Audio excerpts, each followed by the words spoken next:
O Caminho dos Reis, por Brandon Sanderson. Capítulo 69. Justiça. Tudo recua por minha causa. Luto contra quem salvou minha vida. Protejo quem matou minhas promessas. Ergo a mão. A tempestade responde. Data: Tanatanev, do ano de 1173, 18 segundos antes da morte. O indivíduo era uma olhos escuros, mãe de 4 filhos, de 62 anos. Navani passou pelos guardas, ignorando seus protestos e os chamados de suas damas de companhia. Ela se controlou para manter a calma. Ia permanecer calma. O que ouvira era só um rumor. Tinha que ser. Infelizmente, quanto mais envelhecia, mais difícil se tornava manter a tranquilidade apropriada para uma lumínobre. Ela apertou o passo através do acampamento de guerra de Sadeias. Soldados ergueram as mãos, enquanto ela passava para oferecer ajuda ou exigir que parasse. Ela ignorou a todos igualmente. Eles nunca ousariam encostar um dedo nela. Ser a mãe do rei lhe garantia alguns privilégios. O acampamento era desorganizado e mal planejado. Aglomerados de comerciantes, prostitutas e trabalhadores moravam em favelas construídas a sotavento das casernas. Fios de crena endurecido pendiam dos telhados mais a sotavento, como trilhas de cera que houvesse escorrido da beira de uma mesa. Era grande o contraste com as linhas nítidas e os edifícios limpos do acampamento de Dalinar. Ele vai estar bem, ela disse a si mesma. Ele tem que estar bem. Era a prova do seu estado desordenado que ela mal considerasse de construir um novo padrão urbano para Sadeias na cabeça. Foi direto para a área de concentração e encontrou um exército que mal parecia ter estado em uma batalha. Soldados sem qualquer vestígio de sangue nos uniformes, homens conversando e rindo, oficiais caminhando entre as fileiras e dispensando homens esquadrão por esquadrão. Isso devia tê-la aliviado. Não parecia uma força que acabara de sofrer um desastre. Em vez disso, ficou ainda mais ansiosa. Sadeias, em uma armadura fractal vermelha intacta, estava conversando com um grupo de oficiais à sombra de um toldo próximo. Ela marchou até lá, mas um grupo de guardas conseguiu barrar o seu caminho, entrando em formação ombro a ombro, enquanto um deles foi informar Sadeias da sua chegada. Navani cruzou os braços, impaciente. Talvez devesse ter levado um palanquim, como suas damas de companhia haviam sugerido. Várias delas, com ar preocupado, haviam acabado de chegar na área de concentração. Um palanquim teria sido mais rápido em última instância. Elas haviam explicado, já que teria dado tempo para que mensageiros fossem enviados, de modo que Sadeias pudesse recebê-la. Outrora, ela obedecia a tais etiquetas. Lembrava-se de ser jovem, jogando os jogos com perícia, deleitando-se com as maneiras de manipular o sistema. E o que conseguira com isso? Um marido morto que nunca amara e uma posição privilegiada na corte, que era o equivalente a ser mandada para o pasto. O que Sadeias faria se ela simplesmente começasse a gritar? A mãe do rei berrando como um cão machado, cuja antena havia sido torcida? Ela considerou a ideia enquanto o soldado esperava por uma chance de anunciá-la a Sadeias. Pelo canto do olho, ela notou um jovem de uniforme azul chegando na área de concentração, acompanhado por uma pequena guarda de honra de 3 homens. Era Renarin, pela primeira vez com uma expressão que ia além de tranquila curiosidade. Agitado e com olhos arregalados, ele apressou-se a falar com Navani. Machala, chamou ele em sua voz baixa. Por favor, o que a senhora ouviu? O exército de Sadeias retornou sem o exército do seu pai. Respondeu Navani. Dizem que houve uma derrota, mas não parece que esses homens perderam uma batalha. Ela lançou um olhar fulminante a Sadeias, pensando seriamente em fazer um escândalo. Felizmente, ele finalmente falou com o soldado, e então mandou-o de volta. A senhora pode se aproximar, Luminosa, disse o homem com uma mesura. Já era a hora, rosnou ela, empurrando-o e entrando debaixo do toldo. Renarin juntou-se a ela, caminhando de modo mais hesitante. Luminosa Navani, disse Sadeias, as mãos juntas atrás das costas, imponente em sua armadura carmesim.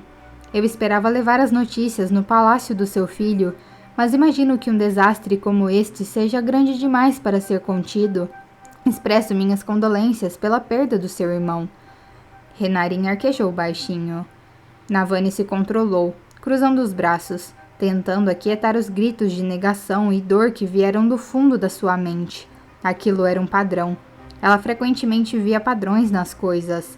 Naquele caso, o padrão era que ela nunca podia ter nada precioso por muito tempo, pois lhe era sempre tomado no momento em que começava a parecer promissor. Silêncio. Ela censurou a si mesma. Você vai explicar, disse ela a Sadeias, enquanto encontrava os olhos dele. Ela havia praticado aquele olhar durante décadas e ficou feliz ao ver que o desconcertara. Sinto muito, Luminosa, gaguejou Sadeias.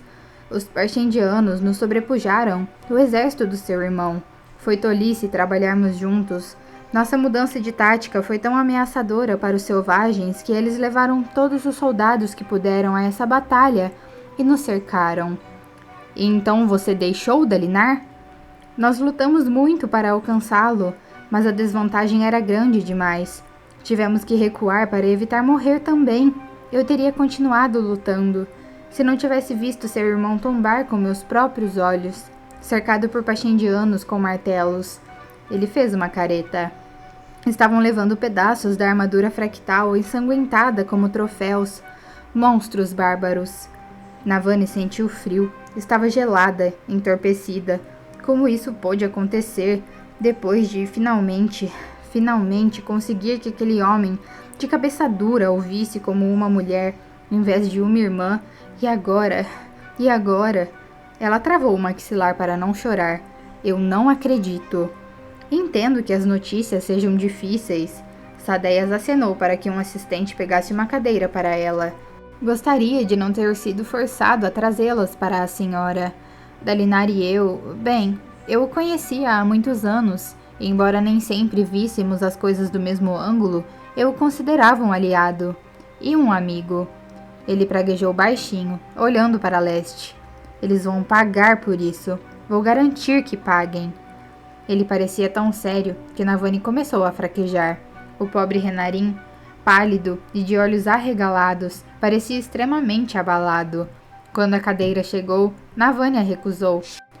Então, Renarin sentou-se, ganhando um olhar de desaprovação de Sadeias. Renarin agarrou a cabeça com as mãos, olhando para o chão.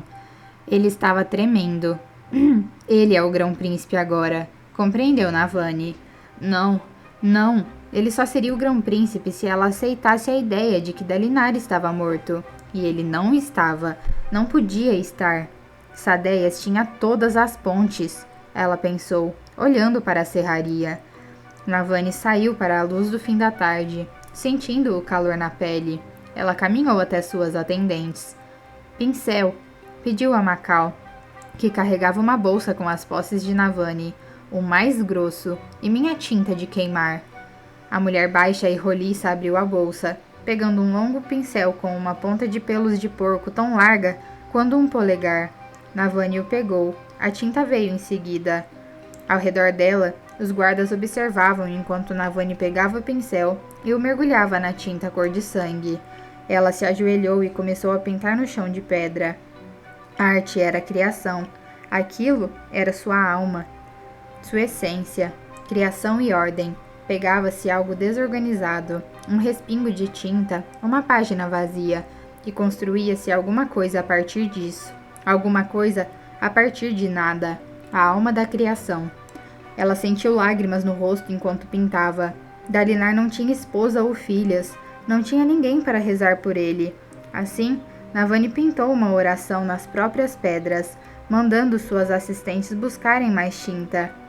Ela caminhou para determinar o tamanho do glifo, enquanto continuava pintando sua borda, tornando-o enorme, espalhando tinta nas pedras cor de bronze.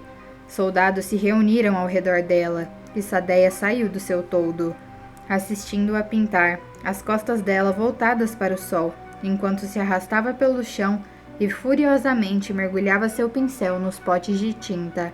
O que era uma oração, se não uma criação?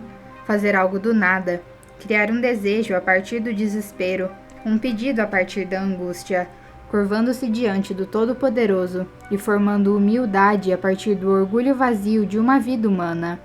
Alguma coisa a partir de nada. Criação verdadeira. Suas lágrimas se misturaram com a tinta. Ela usou 4 potes. Arrastou-se, mantendo a mão segura no chão, pincelando as pedras e manchando o rosto de tinta quando limpava as lágrimas. Quando finalmente terminou, estava ajoelhada diante de um glifo de 6 metros de comprimento, que parecia estampado em sangue. A tinta úmida refletia a luz do sol, e ela a acendeu com uma vela. A tinta era feita para queimar, quer estivesse úmida ou seca. As chamas queimaram por toda a oração, matando-a e enviando sua alma para o Todo-Poderoso. Ela baixou a cabeça diante da oração. Era um único caractere, mas bastante complexo. Tat, justiça. Os homens assistiam em silêncio, como se tivessem medo de estragar seu desejo solene. Uma brisa fria começou a soprar, fazendo tremular as flâmulas e mantos. A oração se apagou, mas estava tudo bem. Ela não fora feita para queimar por muito tempo. Lumino Briçadeias! Chamou uma voz ansiosa. Navani levantou os olhos. Soldados abriram caminho para um mensageiro de verde. Ele correu até Sadeias, começando a falar, mas o grão-príncipe agarrou o homem pelo ombro com a força da armadura fractal e apontou, gesticulando para que seus guardas formassem um perímetro. Ele puxou o mensageiro para debaixo do toldo. Navani continuou ajoelhada ao lado da sua oração. As chamas deixaram no solo uma marca preta na forma do glifo. Alguém se pôs ao lado dela. Renarin. Ele se ajoelhou, pousando a mão em seu ombro. Obrigado, Machala. Ela assentiu, se levantando, a mão livre respingada com pigmento vermelho. Suas bochechas ainda estavam úmidas de lágrimas, mas ela estreitou os olhos, buscando ver Sadeias através do círculo de soldados. Seu rosto vermelho expressava fúria, os olhos arregalados de raiva. Ela se virou e abriu caminho em meio aos soldados, indo até os limites da área de concentração. Renarin e alguns dos oficiais de Sadeias se uniram a ela, olhando na direção das planícies quebradas. E ali, viram uma longa fila de homens se arrastando de volta para o acampamento de guerra, liderados por um cavaleiro em uma armadura cinza ardósia. Dalinar cavalgava galante à frente de 2.653 homens. Isso era tudo que restava da sua força de assalto de 8.000. A longa jornada de volta através dos platôs dera-lhe tempo para pensar. Suas entranhas ainda eram uma tempestade de sentimentos. Ele flexionou a mão esquerda enquanto cavalgava. Agora, estava abrigada em uma manopla de armadura fractal pintada de azul que pegara emprestada com Adolin. Levaria dias para que sua própria manopla crescesse novamente. Mais tempo ainda se os Parshendianos tentassem fazer crescer uma armadura inteira a partir da manopla que abandonara. Eles falhariam, contanto que os armeiros de Dalinar alimentassem sua armadura com luz das tempestades. A manopla abandonada entraria em decomposição e viraria poeira, enquanto uma peça nova cresceria para Dalinar. Por enquanto, ele usaria a de Adolin. Havia coletado todas as gemas infundidas entre seus 2.600 homens e usaram-nas para recarregar e reforçar sua armadura. Ainda exibia rachaduras. Curar a grande quantidade de danos que a armadura sofrera levaria dias, mas ela estava novamente apta ao combate, se fosse necessário. Ele precisava garantir que não seria. Pretendia confrontar Sadeias e queria estar de armadura na ocasião. Na verdade, o que ele queria era subir a toda para o acampamento de guerra de Sadeias e emitir uma declaração formal de guerra contra seu velho amigo. Talvez até mesmo invocar sua espada e matar Sadeias. Mas não faria isso. Seus soldados estavam fracos demais, sua posição demasiado incerta. Uma guerra formal destruiria ele e ao reino. Precisava tomar outra atitude, alguma que protegesse o reino. A vingança chegaria, em algum momento. Alecar viria primeiro. Ele baixou a manopla azul, agarrando as rédeas de Galante. Adolin cavalgava um pouco atrás. Também haviam reparado sua armadura, embora agora ele estivesse com uma manopla a menos. Dalinar havia recusado de início a manopla do filho, mas se rendera à lógica de Adolin. Se um deles ia ficar sem a peça, era melhor que fosse o mais jovem. Dentro da armadura fractal, a diferença de idade não importava, mas fora dela, Adolin era um jovem de 20 e poucos anos, e Dalinar, um homem maduro com mais de 50. Ele ainda não sabia o que pensar das visões e do aparente fracasso do conselho de confiar em Sadeias. Confrontaria a questão mais tarde, um passo de cada vez. Eutal! Chamou Dalinar. Eutal era o oficial de mais alto escalão a sobreviver ao desastre. Um homem ágil com um ar distinto e um bigode fino. Seu braço estava em uma tipóia. Ele foi um dos que haviam defendido a brecha junto com Dalinar durante a última parte do combate. Sim, Lumínobre, disse Eutal, andando até Dalinar. Todos os cavalos, exceto pelos 2 richádios, estavam carregando os feridos.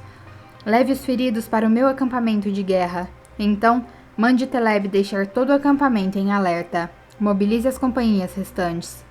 Sim, Lumínobre, respondeu o homem, fazendo uma saudação.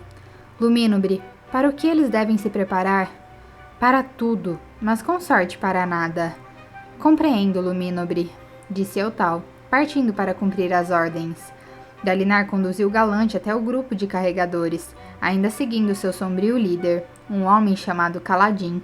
Eles haviam deixado a ponte para trás assim que alcançaram as pontes permanentes.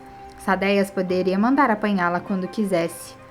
Os carregadores se detiveram quando ele se aproximou, parecendo tão cansados quanto Dalinar se sentia.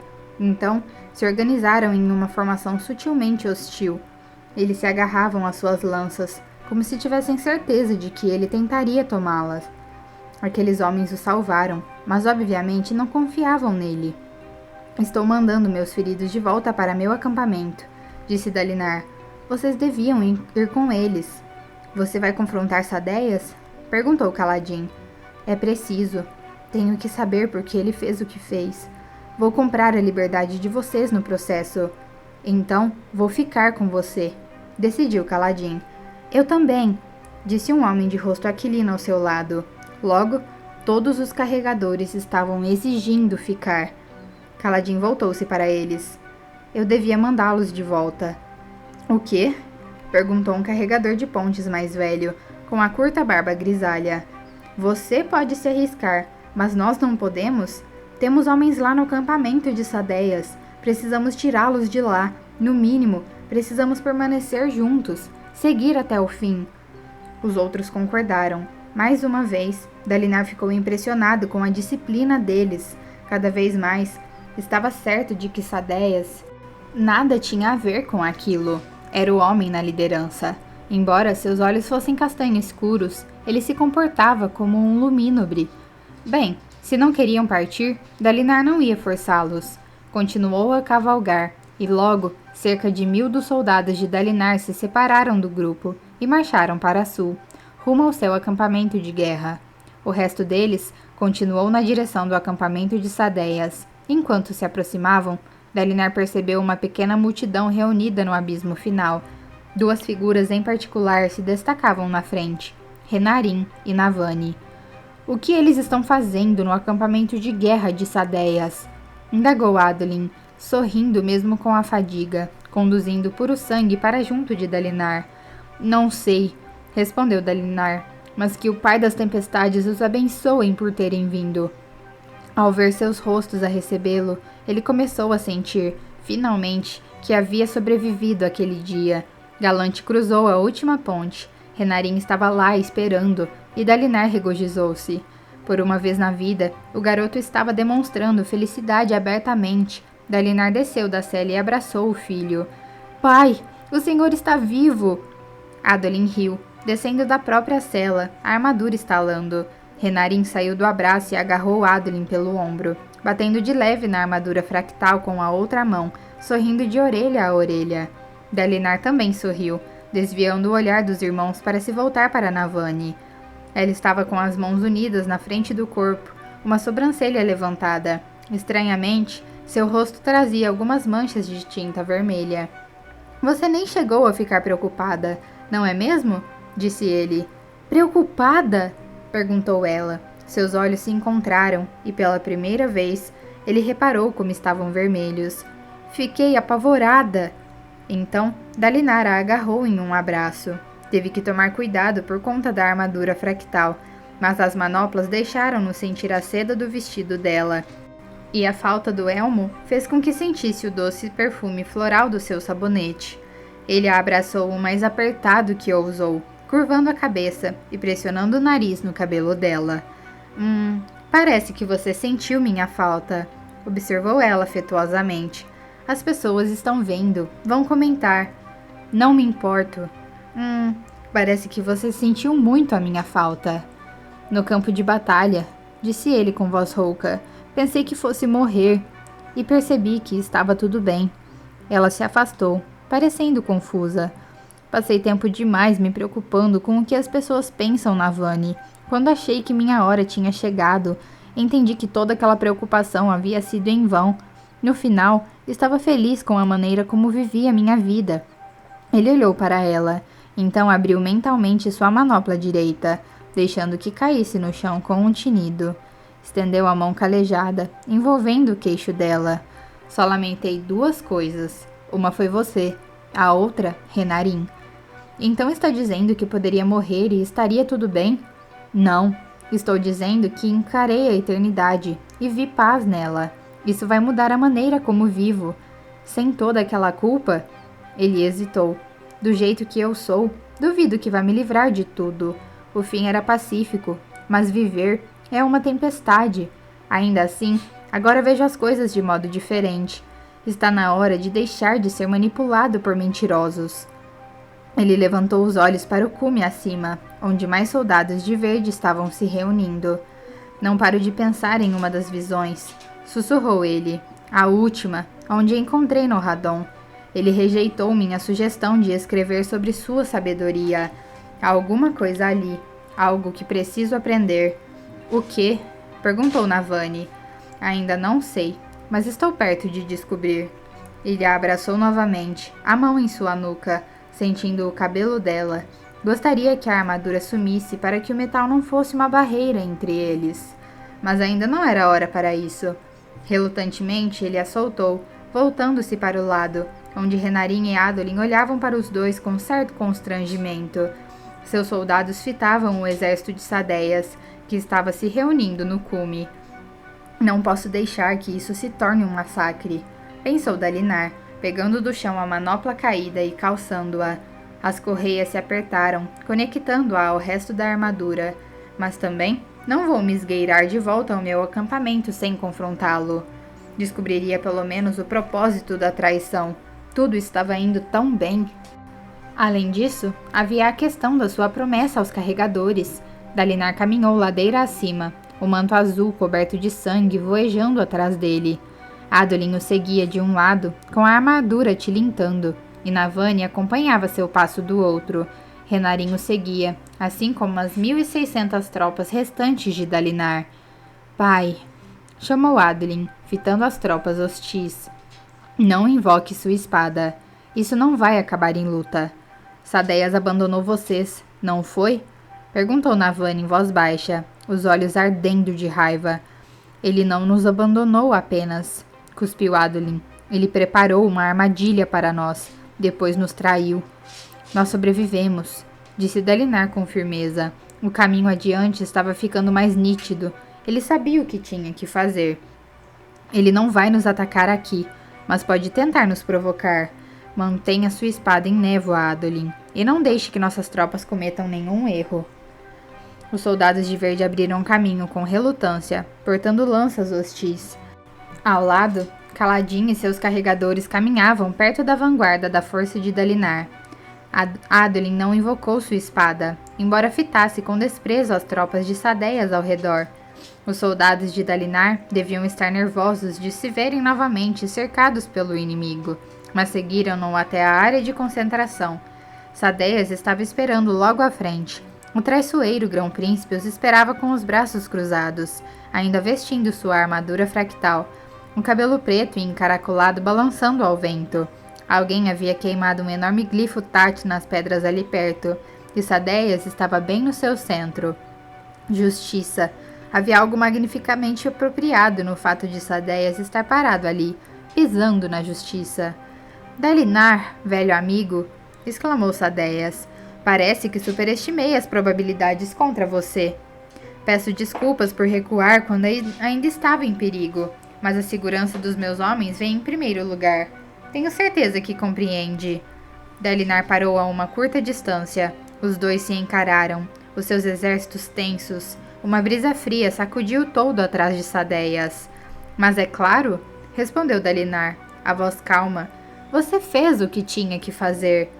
Sadeias relaxou visivelmente, mas vários dos soldados de Dalinar recomeçaram a murmurar depois de ouvir isso.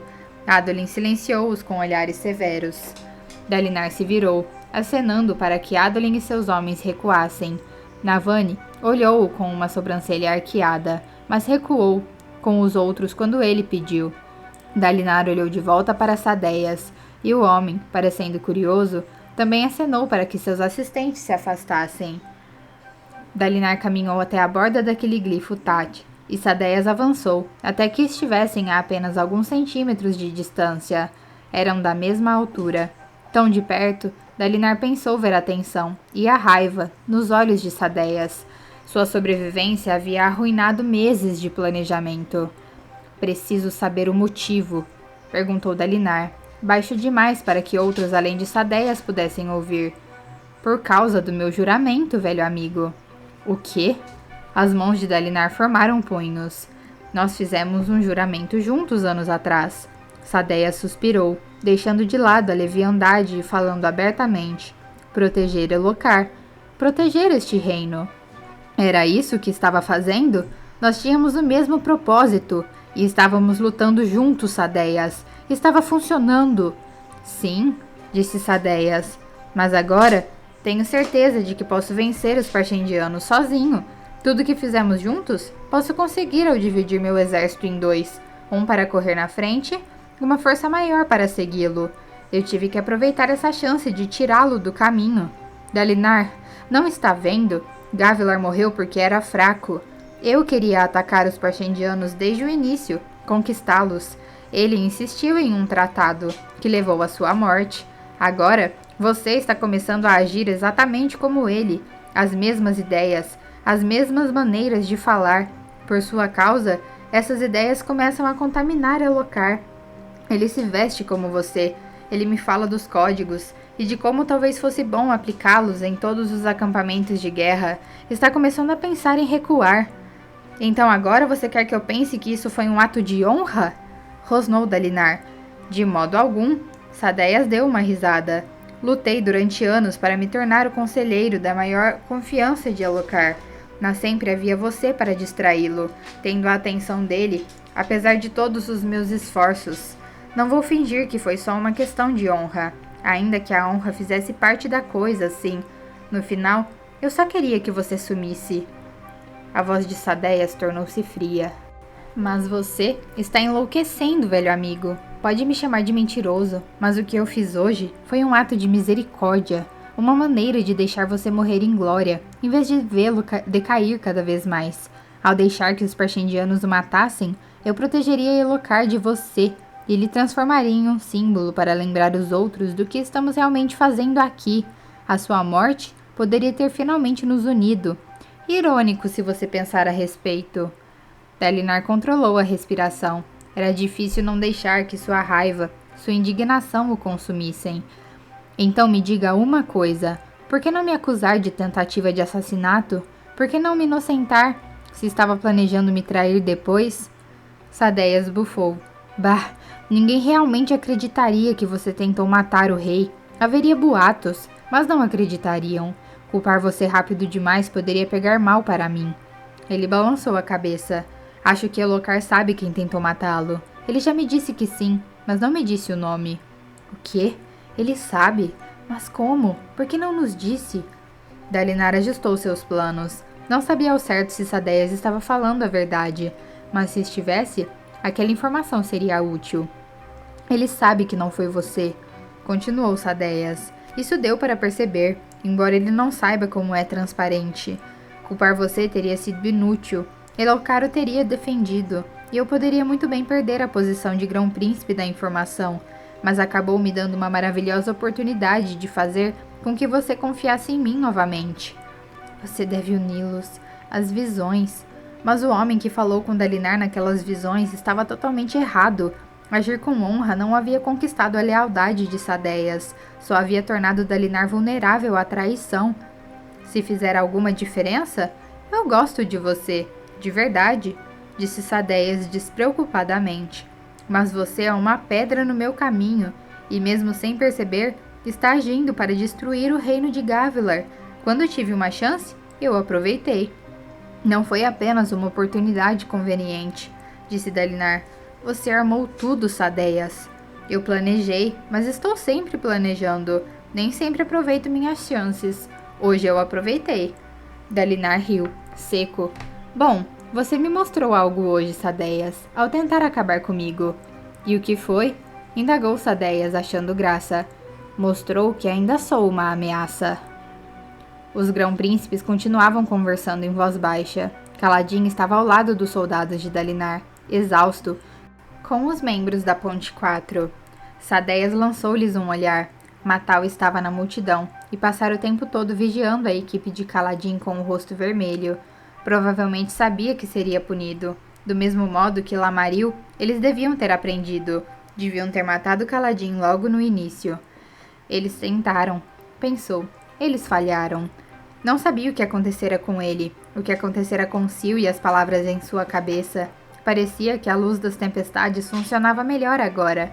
Ela se tornara mais potente, mais poderosa, mas agora a luz se esgotara e estava tão cansado, exaurido. Havia forçado seus limites e forçado demais a Ponte 4. Talvez ele e os outros devessem ter ido para o acampamento de Colin, mas Teft tinha razão. Precisavam seguir até o fim. Ele prometeu, pensou Kaladin. Ele prometeu que nos libertaria de Sadeias. Contudo, em que tinham dado as promessas de Olhos Claros no passado? Os grão-príncipes interromperam sua conferência, separando-se, recuando um do outro. Bem, disse Sadeias em alto e bom som, seus homens estão obviamente cansados, Dalinar. Podemos falar mais tarde sobre o que deu errado, embora eu imagine que seja óbvio que nossa aliança se provou impraticável. Impraticável, repetiu Dalinar. É uma maneira gentil de dizer. Ele indicou com a cabeça os carregadores. Vou levar esses carregadores comigo para o meu acampamento. Temo que eu não possa me desfazer deles. O coração de Kaladin se apertou. Certamente, eles não valem muito para você, replicou Dalinar. Dê o seu preço. Não pretendo vendê-los. Pagarei 60 brons de esmeralda por cada homem, disse Dalinar. Isso causou espanto nos soldados, que assistiam à cena dos dois lados. Era praticamente 20 vezes o preço de um bom escravo. Nem se fosse 1000 por cabeça, Dalinar, disse Sadeias. Kaladin podia ver a morte dos seus carregadores naqueles olhos. Leve seus soldados e vá embora. Não me pressione nesse assunto, Sadeias, avisou Dalinar. Subitamente, a tensão estava de volta. Os oficiais de Dalinar baixaram as mãos, as espadas, e seus lanceiros ficaram atentos, agarrando as hastes das suas armas. Não pressionar? Perguntou Sadeias. Que tipo de ameaça é essa? Deixe meu acampamento. É óbvio que não há mais nada entre nós. Se tentar roubar minha propriedade, terei todas as justificativas para atacá-lo. Dalinar continuou onde estava. Parecia confiante, embora Kaladin não visse motivo para isso. E assim morre outra promessa, pensou ele, dando as costas à cena. No fim, apesar de todas as boas intenções, Dalinar Colin era igual aos outros. Atrás de Kaladin, homens arquejaram, surpresos. Kaladin estacou. Então, virou de volta. Dalinar Colin estava segurando sua gigantesca espada fractal, recém-invocada. Ela pingava gotas de água. Sua armadura soltava um vapor tênue, a luz das tempestades se elevando das rachaduras. Sadeias cambaleou para trás, arregalando os olhos. Sua guarda de honra sacou as espadas. Adolin Colin estendeu a mão para o lado, aparentemente começando a invocar sua própria arma. Dalinar deu um passo à frente, então fincou a ponta da espada no meio do glifo escurecido na rocha e deu um passo para trás. Pelos carregadores, disse ele. Sadeias ficou atônito. Os murmúrios cessaram e as pessoas no acampamento pareciam espantadas demais, até para respirar. O quê? Perguntou Sadeias. A espada, repetiu Dalinar, sua voz ressoando. Em troca dos seus carregadores, todos eles, todos os que você tem no acampamento. Eles serão meus, e farei com eles o que eu quiser, e você nunca mais chegará perto. Em troca, você fica com a espada. Sadeias olhou para a espada, incrédulo. Essa arma vale uma fortuna, cidades, palácios, reinos. Temos um acordo? Perguntou Dalinar.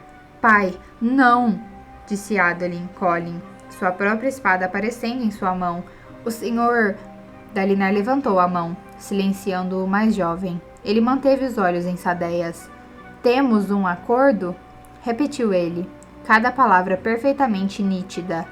Kaladin apenas observava, incapaz de se mover, incapaz de pensar. Sadeias fitava a espada fractal, os olhos cheios de cobiça. Ele lançou um olhar a Kaladin, hesitou só por um instante. Então, estendeu a mão e agarrou a espada pelo cabo. Leve essas criaturas tormentosas. Dalinar assentiu secamente, dando as costas para Sadeias. Vamos embora, disse ele ao seu cortejo. Eles não valem nada, sabe? Zombou Sadeias. Você é um dos 10 tolos, Dalinar Collin. Não está vendo como está louco? Essa decisão será lembrada como a mais ridícula já tomada por um grão-príncipe aletiano. Dalinar não olhou para trás. Ele caminhou até Kaladin e os outros membros da Ponte 4. Vamos, disse Dalinar a eles, a voz gentil. Peguem suas coisas e os homens que deixaram para trás. Mandarei tropas com vocês para agirem como guardas. Deixem as pontes e venham rapidamente para meu acampamento. Vocês estarão seguros lá. Vocês têm minha palavra de honra. Ele começou a se afastar. Kaladin saiu do seu torpor. Ele correu atrás do grão-príncipe, agarrando seu braço sobre a armadura. Espere, você, aquilo, o que acabou de acontecer? Dalinar voltou-se para ele. Então, o grão-príncipe pôs a mão no ombro de Kaladin, a manopla emitindo um brilho azul, que destoava do resto da armadura cinza ardósia. Eu não sei o que fizeram com você, só posso imaginar como foi sua vida, mas saiba o seguinte, vocês não serão carregadores no meu acampamento, tampouco escravos. Mas, quanto vale a vida de um homem? Perguntou Dalinar em voz baixa. Os vendedores de escravos dizem que um vale cerca de 2 brons de esmeralda, respondeu Kaladin, franzindo o senho. E o que você me diz? Uma vida não tem preço, disse ele imediatamente, citando seu pai.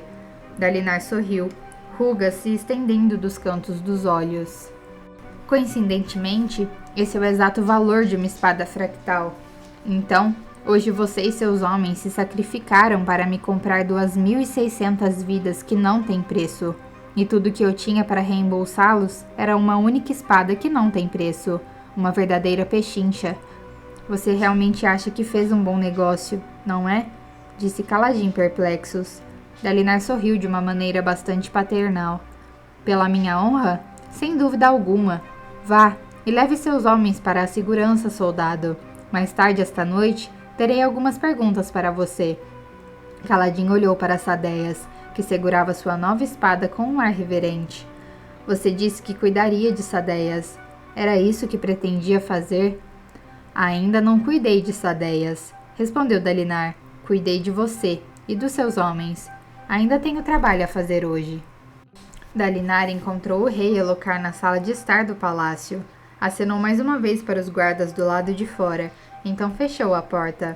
Eles pareceram perturbados, e deviam mesmo estar. Tinham recebido ordens incomuns, mas seguiram o seu comando.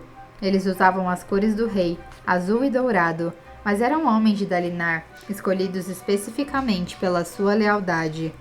A porta se fechou com um estalo. O rei estava concentrado em um dos seus mapas, trajando sua armadura fractal. Ah, tio! Disse ele, voltando-se para Dalinar. Ótimo! Eu queria mesmo falar com o senhor. Já escutou esses rumores sobre o senhor e a minha mãe? Sei que nada impróprio poderia estar acontecendo, mas eu me preocupo com o que as pessoas pensam. Dalinar cruzou a sala, suas botas batendo no luxuoso tapete. Diamantes infundidos pendiam dos cantos do aposento, e as paredes esculpidas haviam sido engastadas com minúsculas peças de quartzo para brilhar e refletir a luz. Sinceramente, tio, continuou Elhokar, sacudindo a cabeça, Estou perdendo a paciência com sua reputação nos acampamentos. Esses rumores me afetam, como pode ver. E ele deixou a frase morrer quando Dalinar parou a um passo dele. Tio, está tudo bem? Os guardas da porta relataram algum tipo de contratempo na sua incursão ao platô hoje, mas eu estava com a cabeça ocupada. Perdi alguma coisa importante? Sim, respondeu Dalinar. Então levantou a perna e chutou o rei no peito. A força do golpe jogou o rei para trás contra a mesa. A fina madeira se despedaçou quando o pesado fractário se chocou nela. Elhokar caiu no chão, sua placa peitoral ligeiramente rachada. Dalinar foi até ele. Então, chutou novamente o rei nas costelas, rachando mais a placa peitoral. Elhokar começou a gritar, em pânico. Guardas! A mim! Guardas! Ninguém veio. Dalinar chutou novamente, e Elhokar praguejou, agarrando sua bota. Dalinar grunhiu, mas se curvou e pegou Elhokar pelo braço. Depois puxou-o para que se levantasse, jogando-o para a lateral da sala. O rei tropeçou no tapete, destruindo uma cadeira em sua queda. Pedaços arredondados de madeira se espalharam, farpas voando para todos os lados. De olhos arregalados, Elhokar levantou-se desajeitadamente. Dalinar avançou até ele. O que há de errado com você, tio? Berrou Elhokar. Está louco! Guardas! Assassino na câmara do rei! Guardas! Elhokar tentou correr até a porta, mas Dalinar bloqueou a passagem com um ombro, lançando o homem mais jovem ao chão de novo.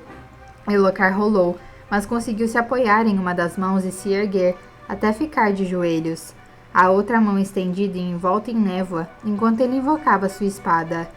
Dalinar chutou a mão do rei bem na hora em que a espada fractal se solidificou nela. O golpe o fez soltar a arma, e ela se dissolveu de volta na névoa imediatamente. Elhokar tentou um soco frenético contra Dalinar, que segurou seu punho. Então, estendeu a mão para baixo e levantou o rei para que ficasse de pé. Ele puxou Elhokar para a frente e golpeou a placa peitoral do rei com o punho. Elhokar se debateu, mas Dalinar repetiu o movimento, atingindo a armadura novamente com a manopla, rachando o revestimento de aço ao redor dos dedos, fazendo o rei grunhir. O golpe seguinte despedaçou a placa peitoral de Elhokar em uma explosão de fragmentos derretidos. Dalinar deixou o rei cair no chão.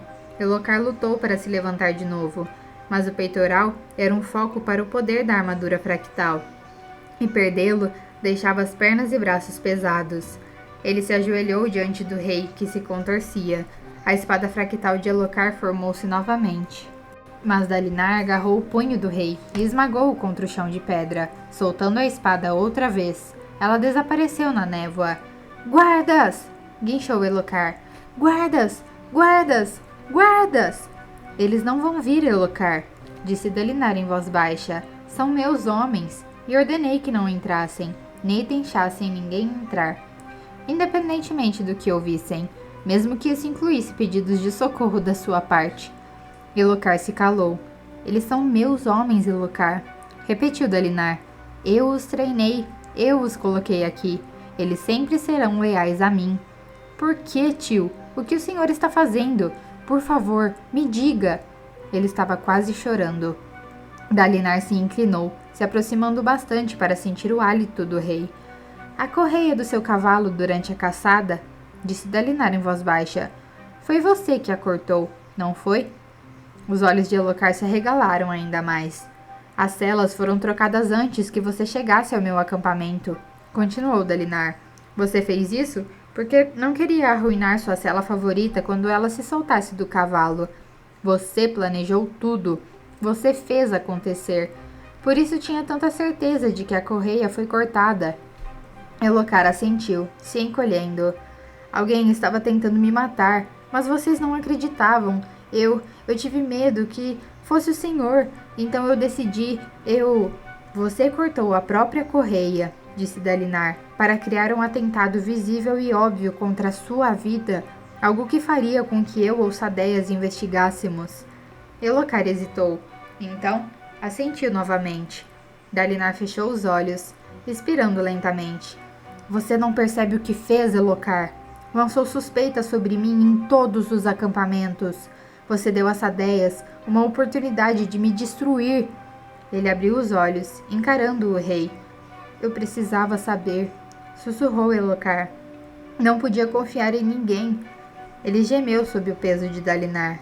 E as gemas rachadas na sua armadura fractal? Foi você que as colocou também? Não. Então talvez tenha de fato descoberto alguma coisa, grunhiu Dalinar. Imagino que não seja totalmente culpa sua.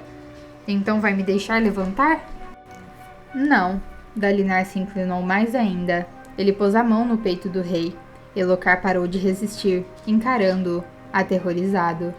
Se eu pressionar, você morre. Suas costelas racham como gravetos. Seu coração é esmagado como uma uva. Ninguém me culparia por isso. Todos já comentam que o Espinho Negro deveria ter tomado o trono para si anos atrás. A sua guarda é leal a mim. Não haveria ninguém para vingá-lo. Ninguém se importaria. Elhokar soltou o ar quando Dalinar pressionou levemente seu peito. Você me entende? Sussurrou Dalinar. Não! Dalinar suspirou. Então, soltou o homem mais jovem e se levantou. Elhokar inspirou, ofegante. A sua paranoia pode ser infundada ou pode ter fundamento. De qualquer modo, você precisa entender uma coisa. Eu não sou seu inimigo. Elhokar franziu o senho. Então, o senhor não vai me matar? Raios! Não! Eu amo você como um filho, garoto. Elhokar esfregou o peito. O senhor tem instintos paternais muito estranhos.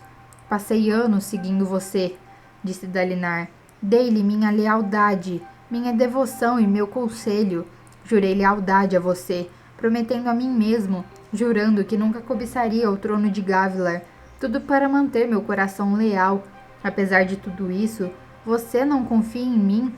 Faz um truque como esse com a correia, lançando suspeitas sobre mim, dando aos seus próprios inimigos vantagens contra você, sem nem perceber. Dalinar deu um passo na direção do rei. Elhokar se encolheu. Bem, agora você sabe, continuou Dalinar, a voz dura. Se eu quisesse matar você, Elhokar, já teria feito isso há muito tempo. Tive muitas chances. Parece que você não aceita lealdade e devoção como prova da minha honestidade. Bem, se vai agir como uma criança, então será tratado como uma criança. Agora você tem certeza de que não quero sua morte, pois se eu quisesse, poderia ter esmagado seu peito e resolvido a questão. Ele encarou o rei nos olhos. Agora você entende? Lentamente, Elhokar assentiu. Ótimo, disse Dalinar. Amanhã você vai me nomear seu grão-príncipe da guerra. O quê? Sadeias me traiu hoje, declarou Dalinar. Ele caminhou sobre a mesa quebrada, chutando os pedaços. O selo do rei rolou para fora da sua gaveta habitual. Dalinar o pegou. Quase 6.000 dos meus homens foram massacrados. Adolin e eu mal sobrevivemos. O quê? Disse Elhokar, forçando-se a sentar. Isso é impossível. Nem um pouco, disse Dalinar, olhando para o sobrinho. Ele viu uma chance de recuar, deixando os Parshendianos nos destruírem. Então aproveitou. Uma coisa bastante aletiana de se fazer, impiedosa, mas que permitiria a ele fingir um senso de honra e moralidade. Então, você espera que eu o leve a julgamento? Não. Sadeias não é pior nem melhor do que os outros. Qualquer um dos grão-príncipes teriam traído seus companheiros, se visse uma chance segura de fazer isso. Pretendo descobrir uma maneira de uni-los para além das aparências. De algum modo, amanhã você vai me nomear grão-príncipe da guerra. Eu darei minha armadura a Renarin para cumprir uma promessa. Já entreguei minha espada para cumprir outra. Ele se aproximou, encontrando novamente o olhar de Elhokar. Depois, apertou o selo real na mão. Como grão-príncipe da guerra, vou aplicar os códigos em todos os 10 acampamentos. Então, coordenarei o esforço de guerra diretamente, determinando quais exércitos irão para quais incursões de platô. Todas as gemas coração serão propriedade do trono, depois distribuídas como espólios por você. Vamos mudar isso aqui de uma competição para uma guerra de verdade, e vou transformar esses seus 10 exércitos e seus líderes em soldados de verdade. Pai das tempestades, eles vão nos matar, os grão-príncipes vão se revoltar, não vão durar uma semana. Eles não vão gostar, isso é certo, concordou Dalinar. E sim, Isso envolve uma grande dose de perigo. Teremos que ser muito mais cuidadosos com nossa guarda. Se você estiver certo, alguém já está tentando lhe matar. Então, devemos fazer isso de qualquer modo. Elhokar olhou fixamente para ele, depois para a mobília quebrada, massageando o peito. Você está falando sério, não está? Sim. Ele jogou o selo para Elhokar. Você vai mandar suas escribas escreverem minha nomeação logo depois que eu sair. Mas o senhor não disse que era errado forçar os homens a seguirem os códigos? Disse Elhokar. O senhor disse que a melhor maneira de mudar as pessoas era vivendo corretamente e deixando que elas fossem influenciadas pelo seu exemplo. Isso foi antes de o Todo-Poderoso mentir para mim, respondeu Dalinar. Ele ainda não sabia o que pensar disso. Muito do que eu contei a você, aprendi com o Caminho dos Reis, mas eu não entendi uma coisa. Nohadon escreveu o livro no final de sua vida, depois de criar ordem, depois de forçar os reinos a se unirem, depois de reconstruir as terras que já haviam caído durante a desolação. O livro foi escrito para encarnar um ideal, foi dado a pessoas que já tinham o impulso para fazer o certo. Esse foi o meu erro. Antes que isso possa funcionar, nosso povo precisa ter um nível mínimo de honra e dignidade. Adolin me disse algo muito profundo, há algumas semanas. Ele me perguntou por que eu forçava meus filhos a viverem segundo expectativas tão elevadas, mas deixava que outros continuassem errando sem condenação. Eu estava tratando os outros grão-príncipes e seus olhos claros como adultos. Um adulto pode seguir um príncipe e adaptá-lo às suas necessidades, mas ainda não estamos prontos para fazer isso. Somos crianças, e quando se está ensinando uma criança, é preciso exigir que ela faça o certo, até crescer o bastante para fazer as próprias escolhas. Os reinos de prata não começaram como unificados e gloriosos bastões de honra. Eles foram treinados para isso, como crianças educadas até a maturidade. Ele deu um passo à frente, se ajoelhando ao lado de Elhokar. O rei continuava a esfregar o peito, sua armadura fractal estranha com a parte central faltando. Nós vamos cuidar de Alecar, sobrinho, disse Dalinar suavemente. Os grão-príncipes juraram lealdade a Gavilar, mas agora ignoram esse juramento. Bem, está na hora de parar de permitir isso. Vamos vencer essa guerra. E vamos transformar Alecar em um reino que os homens voltarão a invejar, não devido à nossa habilidade militar, mas porque as pessoas aqui estarão seguras e porque a justiça reinará. Vamos fazer isso, ou você e eu morreremos tentando. O senhor diz isso com entusiasmo, porque finalmente sei com precisão o que tenho que fazer, disse Dalinar, erguendo-se e impertigando-se. Eu estava tentando ser Nohadon, o pacificador, mas não sou o espinho negro, um general e um senhor da guerra. Não tenho talento para politicagem por baixo dos panos, mas sou muito bom em treinar tropas, começando amanhã. Cada homem nesses acampamentos será meu. No que me diz respeito, são todos recrutas inexperientes, até os grão-príncipes. Partindo do princípio de que farei a proclamação. Você fará, disse Dalinar, e em troca, prometo descobrir quem está tentando matá-lo. Elhokar bufou, começando a remover a armadura fractal peça por peça. Depois que a nomeação vier a público, será fácil descobrir quem está tentando me matar. Poderá colocar todos os nomes nos acampamentos de guerra nessa lista. O sorriso de Dalinar aumentou. Então, pelo menos, você não vai precisar ficar adivinhando. Não fique tão emburrado, sobrinho. Aprendeu algo hoje. O seu tio não quer matar você. Ele só quer que eu seja um alvo. Pelo seu próprio bem, filho, respondeu Dalinar, caminhando até a porta. Não se preocupe demais. Tenho planos para mantê-lo vivo. Ele abriu a porta, revelando um grupo nervoso de guardas impedindo a entrada de um grupo nervoso de servos e assistentes. Ele está bem, disse Dalinar. Estão vendo? Ele saiu da frente, deixando que os guardas e servos fossem cuidar do rei. Dalinar virou-se para partir, então hesitou. Ah, Elhokar? Estou cortejando sua mãe. Talvez seja melhor começar a se acostumar com isso. Apesar de tudo que havia acontecido nos últimos minutos, isso causou uma expressão de pura perplexidade no rei. Dalinar sorriu e fechou a porta, indo embora com passo firme. Quase tudo ainda estava errado. Ele ainda estava furioso com Sadeias, sofrendo a perda de tantos dos seus homens, confuso em relação a Navani. perplexo com suas visões e intimidado pela ideia de unificar os acampamentos de guerra, mas pelo menos agora tinha algo com que trabalhar. Fim da parte 4.